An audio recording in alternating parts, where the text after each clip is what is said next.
Welcome to tonight's Leicester Fan TV Fan Zone show. It's me, Phil, every night on a Monday at 7:30 till 8. It's me, it's you. We talk about everything you want to talk about.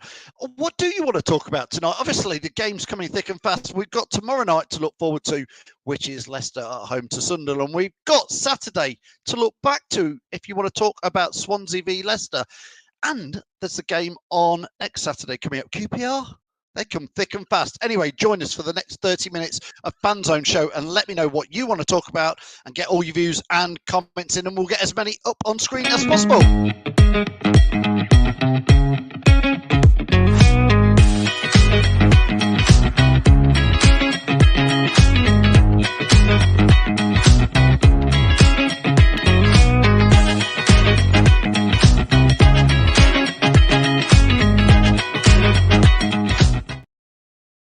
Good evening indeed. Yes, don't forget if you're watching this live, just like Nick has done there. Good evening, Nick. Hope you're well. We can get your comments up on screen and we can talk about what it is you want to talk about tonight. Don't forget you can follow us at Leicester Fan TV on all the social medias there. And let's look forward to, I think I am looking forward to tomorrow night's game. Tuesday night, I still can't get used to games on Tuesday nights. I always think of them as Wednesdays. But what are you looking forward to about the trip down to the King Power? Looking forward to that. It's been a couple of weeks now. Craig says, great result on Saturday. I'm looking forward to Tuesday night. Me and you too, Craig. Good evening, Gav. Good evening, Terry, the councillor. Good evening, sir. Hope you're well. I did a bit of a Cub Scout one there, giving game away there.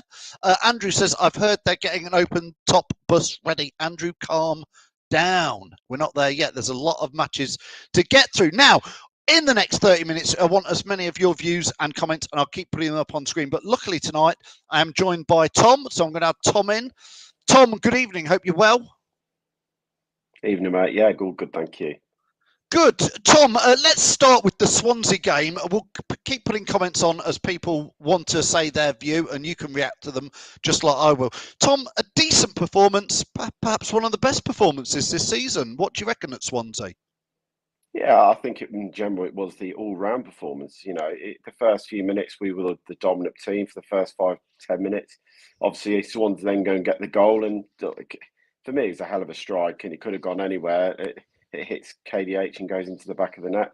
What was the best thing about that, unlike the Hull game where we went behind, we didn't panic.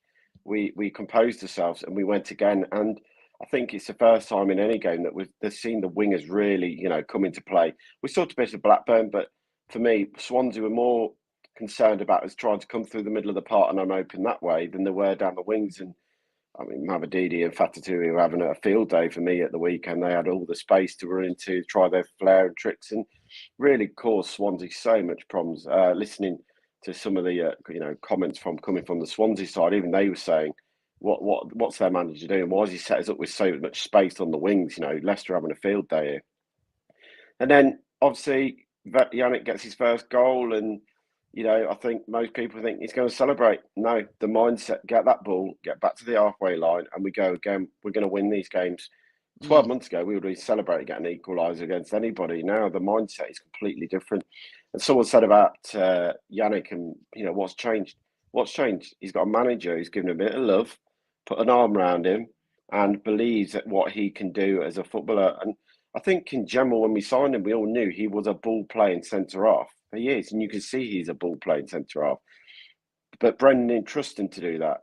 He's got a manager that trusts him to play from the back. He's had an opportunity where Connor Cody was injured and he's taken it with both hands, and now Cody's fit, but he still can't get in the team. So massive shout out to Yannick for me. I give you that. I do give you that. And it was great to see. Yeah, like that's his first goal for Leicester. I think it's his first goal in nearly 3 years or something for Vestergaard. So most players would absolutely, and I thought, he should enjoy the moment and milk it maybe and get have a bonding session with the fans. I think that would have worked well. I am going to pick you up though, Tom, because I'm going to say the biggest thing that's changed for Yannick Vestergaard is he's playing in the Championship and not the Premier League. Fans have to bear that in mind. He is not playing Mo Salah and he is not playing Haaland. It is a different level. But I am very, very pleased, Tom, that he has got a manager who's giving him some trust. I do believe everything you've said, but I have to put in that caveat. This is the Championship. there is a massive difference. I'm not denying that, but also it's about opportunities and having game time. And under Brendan, we never seen him really get that much game time. It was 20 minutes here, 15 minutes there, in a team that was, no offence, Phil, was get torn apart most weeks. So at 1-1, you're suddenly changing it, like Liverpool away. I think he came on and we lost that game. Oh, it's Yannick, it's Ryan Bertrand's fault that we've lost the game, not any other players, So I feel sorry for Yannick in some ways because he never really got a load of game time. Even in the Premier League, it was all 10 minutes here, 20 there. Obviously, in the second half, we were the dominant team by far. Yeah, we rode our luck at times at 2-1 by, giving the ball away in silly areas, but that's going to happen with the way we play. And that's going to happen when you got, a right back playing as a midfielder. You're going to have these little mistakes. But with the top quality goalkeeper we got, for me, best in the league by far, who even if you make a mistake, he's going 9 times out of 10, he's going to keep the ball out of the net. And then you top it off with him with a not lovely little counter attack, and Nacho seals the win for us. And look, massive another 3 points. I said before the Swansea game, it was going to be no easy game. They're a good footballing team. I thought they tried to do a good job on us at times. They didn't just park the bus. They actually did try and hold a structure, but that involved pressing as well. Not too high, but not too deep. Second half, like the gaffer said, 20 minutes to go, they did try and go at us. And in the end, I think that's what cost them having a go and coming out too far, because it left the space for Nacho to run in. But a great performance, another great win. And look, we move on to another tricky tie because, like I said, there's no easy games in the Championship. I don't look at the League 10 and think we're flying, we're walking it. There's no easy games. I don't think this season we've had any easy game. We've had to grind out wins, but when I mean grind out, they've been doing 3 and 4 ones. But if you look at the goals we've scored, they've been in the last 20 minutes when we've tied teams down. Stat of 15-0, I think I saw the other day, with last 15 minutes of game is a hell of a stat to score 15 goals in 12 games in the last 15 minutes of matches. That tells you what Leicester are doing to teams by grinding them down, by passing that ball all the time. I got an interesting one here from Nick. He says, good evening, gents. All looking good so far. I think any team coming up against us, whether home or away, will be wary. That can only be a boost for us and possibly give us an advantage. And Tom, slightly with that in mind, Sunderland tomorrow, obviously, I know we're skipping around here, but Sunderland tomorrow, they've had some strange results themselves. On the one hand, I think they could be quite a tough challenge for us. And on the other hand, didn't they just lose to Stoke, who looked bang average when we beat them the other week? So, I'm not very fearful of anybody in this league, but just being honest, Tom. No, of course not. I understand what you're saying, Phil. I think it's probably that respect thing for some of the certain managers down at this level. You've got to, the likes of Nigel Pearce and the likes of Tony Mowbray, old school managers who will try and make it more difficult than any other team you'd play against this division. I think if we look at any Mowbray team who we've ever played against, they're difficult to break down. They've not had a bad season, a bad couple of results in the last couple of weeks, but before that, thumping Southampton 5-0. Yeah, okay, we beat them, but still at home, fair play to them. They've thumped teams this season. We won't take into account Sheffield Wednesday 3-0 because they are poor, Sheffield Wednesday. But look, they've got some quality players in there as well. They've Bradley Dack from Blackburn. He's a playmaker who can cause people problems. Jack Clark on the wing. He's got a new lease of life now on that left-hand wing after leaving Tottenham and getting his career back on track. So look, it'll be no easy game. I can see Mowbray coming, trying to set deep a little bit and play on the counter-attack. I generally believe that's what they'll do tomorrow. I think they'll try and use the pace where they can because they'll know they get opportunities, but it's all about taking them for me against Leicester at the moment. If you get a chance, that's about it. You'll maybe get 1-2 chances in a game where we'll gift you something, but you've got to take them. And if you don't, the problem is Leicester have got that much firepower from starting or on the bench that we'll score goals. It doesn't matter who we're playing. We'll score at least 1 to 2 goals a game at the moment. Yeah, Richie says here, Enzo's the king and doing a brilliant job at LCFC. I want to ask Tom as well in a minute because somebody put in earlier that it's 5 years since the helicopter thing, and I think around this tomorrow, isn't it? So I don't know, Tom. I haven't heard of anybody doing anything for the Vichai thing tomorrow night. Have you heard of anything, or is tomorrow the actual anniversary? Yeah, so the anniversary is the 28th. So I think that's Friday, if I work it out correctly. So I think what they were saying is that the club they're going to do a minute's applause before the game. I know the Union F boys have put something out there today saying bring your scars, your Vichai scars with you and hold them aloft. Great idea. Be loud, be proud for Vichai. So if you've got this scarf, make sure you bring it with you. I think it'd be great to try and get many of the white scarves in there again for the game and show appreciation to We're talking Vichai. about these scarves, aren't they? I'm going to have to take them down. Mate. I'm going to have to take them off the wall. So I've just put it on there. If that's what the thing is, obviously, well done to Union FS lads for getting that started. But anybody watching this, get the word out there. Let all your Leicester fans, all your mates you're going down with, bring your scarves and get them up in the air. So let's get that out there to everybody. We'll do a couple of posts as well tomorrow. Thanks, Tom, for letting us know about that. Obviously, we all remember it far too well, Tom, and just what an evening and a few days that was. Scott says Friday the 27th Friday. Thank you, mate. is the anniversary. Thanks so much, Scott, for putting us right on that. I'm just putting a couple on here. Stuart is saying Leicester will be doing stuff. Yeah, as Tom's just given us that. So please, take your scarves. Let's make sure that's a good moment in memory of Vichai. Obviously, a lot has happened before Vichai's passing and since then. So we all still remember him fondly. And I'm hoping, Tom, in 10 years' time, in 15 years' time, 20 years' time, I'm sure fans will still remember, obviously, this as a moment. I always like to remember his birthday as well, because I think that's try and celebrate that a little bit more in a nice way. Matty Bond just shows how embarrassing Brendan Rodgers was in training these boys last season. I think, Matty, we just have to let the Brendan Rodgers stuff go, else we'll end up blaming him like we blame Claude Puel, of course, in there. Scott says here, Tom, do you find the whole team seem a lot more composed and more confident this season rather than last season? I would say, Tom, just to add to Scott's question there, again, I have to keep saying this. It was the Premier League last year, and it is the Championship this year. So there is more composure, maybe. What's your answer to Scott there, Tom? There's two ways to split this down. The way I look at it, we are a half decent Premiership team playing in the Championship is one way to look at it.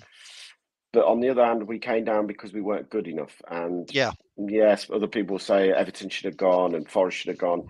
We came down, our table doesn't lie. We weren't good enough. There was, for me, the second part of this goes to the players had not fighting for the shirt. They weren't fighting for the manager and they'd given up. Players that have now left the club, I won't name names because I won't pull people through dirt, but there's a lot of players who I think left who didn't show anything towards the end of their time at the club. What I'm seeing now is a manager that's come in. He's managed to get his players some confidence back in them. That's the biggest thing. The players were down. They were low. There was nothing there. He's changed that round in the space of 2 months before the season started, 3 months. He's now got a group of players who believe what he's doing. He's now got a bunch of fans that took time. There was some people who were questioning it after a couple of games. What the hell are we trying to do? But you now have to look at it and you can know what we're doing. We know the way we play. There's going to be times where we might take a risk here and there and it might not come off. But we're all in it together. And that's the biggest thing to me, what the gaffer's done. He's brought a group of team and supporters back together because that connection had gone. And that connection on and off the pitch is crucial for me for getting out of the Championship, that you all believe in what you're trying to do. When things aren't going well, the whole game primed, the 1-0 down, no one grumbled. Everyone tried to get behind the team and get them back in it. Everyone could see we were just unlucky that day. We just didn't take our chances. But there was no one coming out of the ground booing or anything like that. Like, you could have been like, nah, it ain't going to work, this football, blah, blah, because look at it. It is working. This method, this philosophy, what he's doing is going for the whole team and fans. So it's all about a confidence game. It's all about rebuilding. It's bringing in the likes of Cody and Winks. And that's been a massive difference to me. The belief in between the team and what they're trying to do. And that stems from Vardy as well. Look at Vardy, the way he talks about the gaffer. We haven't seen Vardy talk about Rodgers, Dean Smith that way last season, did we? You look at it, we're all buying into what we're doing here. That's the difference now. And for me, that on the pitch is tenfold more important than half the other stuff that we'll try all season. A belief and a passion and determination wins your games before you even start. I was listening to a podcast the other day and who was on it? Oh, God, the manager. I can't think who it was. And he basically said, I won football managers before we left the dressing room. And I was like, what? And he was like, because there was things I did. And it was all about bigging those players up to make them bigger and better than they are. That's for me is what the manager is doing. He's brought players in to lift that squad, and that lifting is tenfold to the fans and to everyone else. I mean, Tom, there's a lot of comments coming in, and I'll put some in there.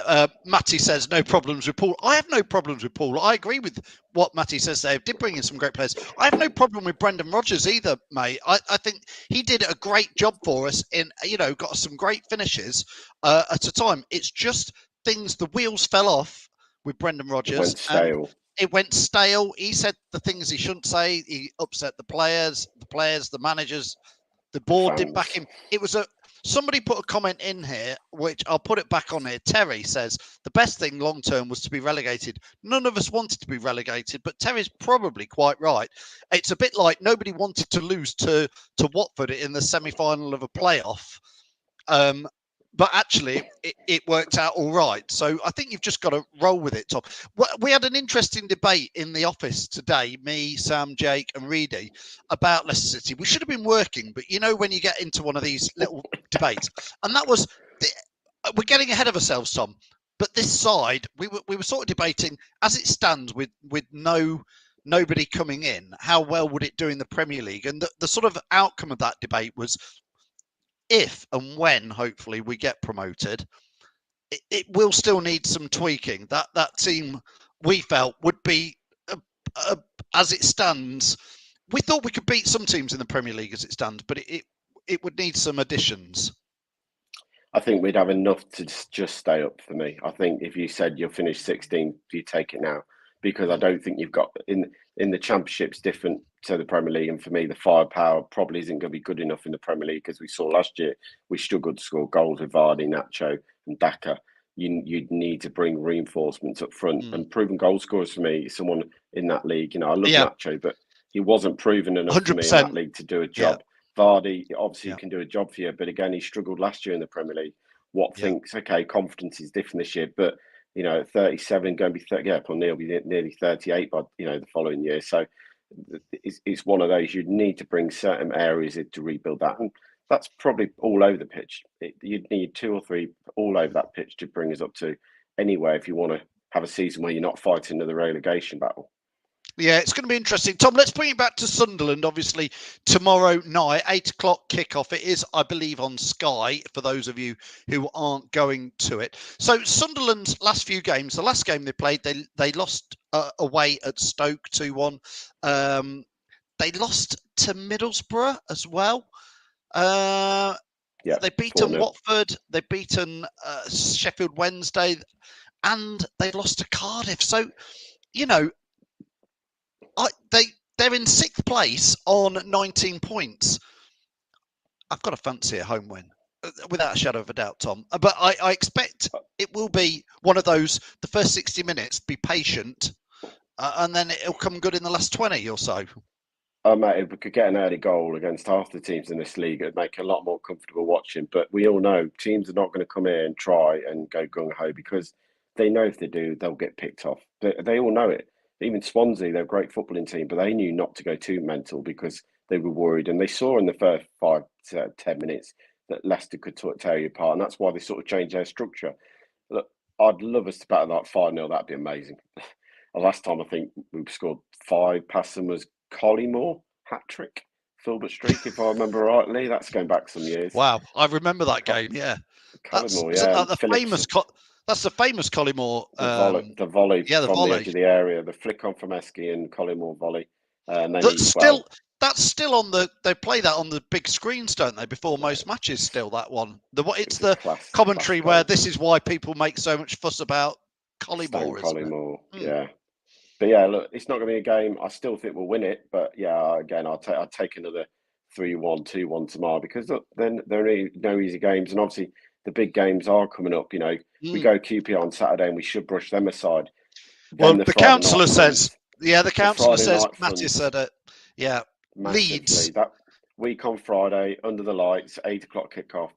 Full Leeds United support as always, because they don't go anywhere with half the fans, and it is going to be that's the game everyone's got to turn up tenfolds. Not just the players, the fans have got to make an atmosphere of that game.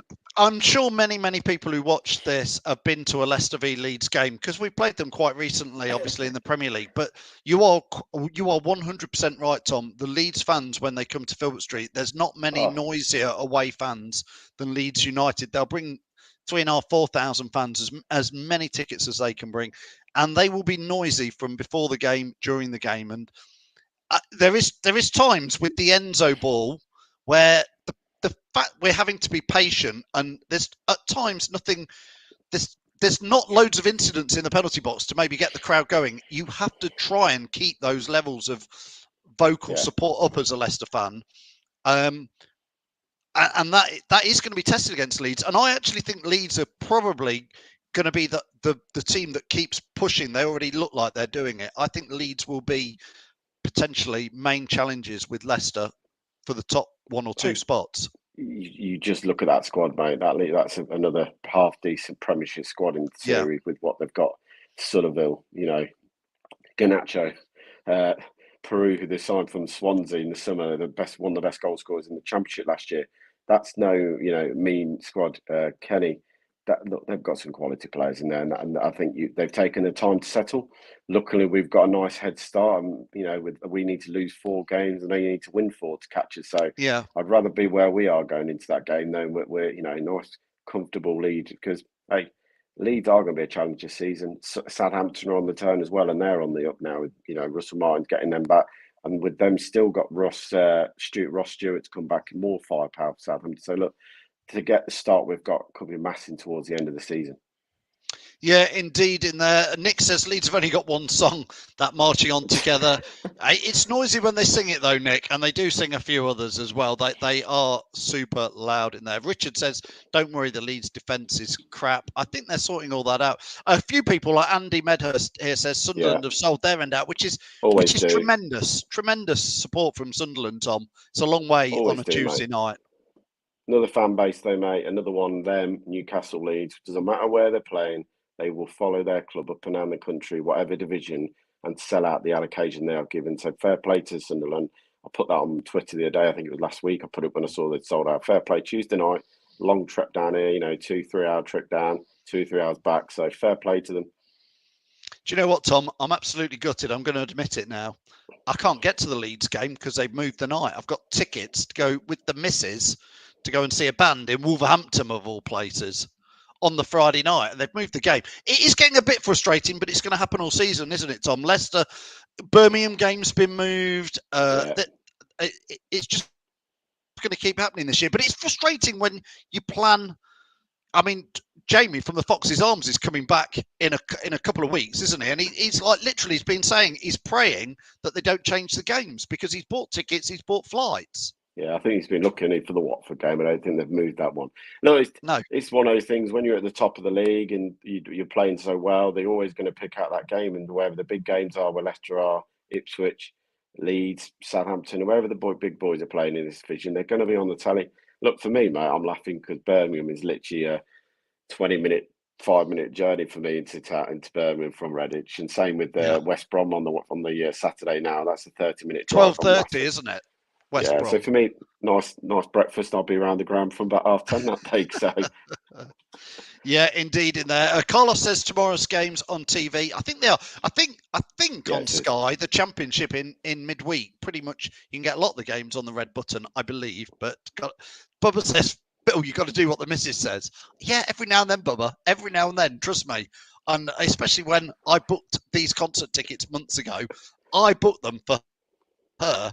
There's no way I'm getting out of that. It's been cancelled. So, say it's been cancelled. Oh, you never know. I'll be there. Go, please cancel that gig. Something happened in Wolverhampton that means it's cancelled.